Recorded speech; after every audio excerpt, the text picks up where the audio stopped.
Good morning সকলোকে। আজি পুতলাক টিফিনত কি দিলোঁ তাকে আপোনালোকৰ লগত শ্বেয়াৰ কৰিছোঁ।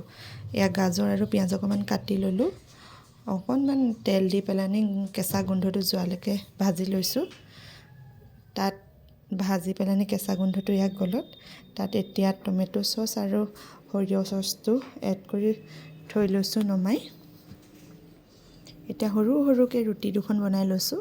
আটা দি বনাইছোঁ, ময়দা ব্যৱহাৰ কৰা নাই। বনাই লৈ তাত অকণমান তেল দি পেলানি চামুচখন দি তেলকণ লগাই, তেল বেছি দিয়া নাই যিহেতু।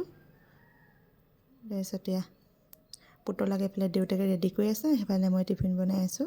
এয়া বনাই হৈ গ'ল। এনেকৈ ৰোল বনাই দিলোঁ আজি।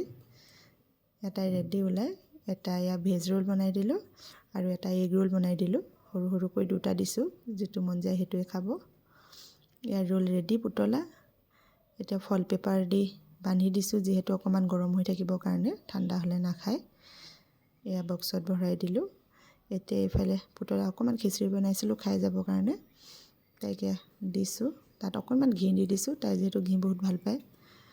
এইফালে আকৌ দেউতাকো ওলাই আছে, থ'ব যাব। এয়া চাহ একাপ দি লৈছোঁ দেউতাকক।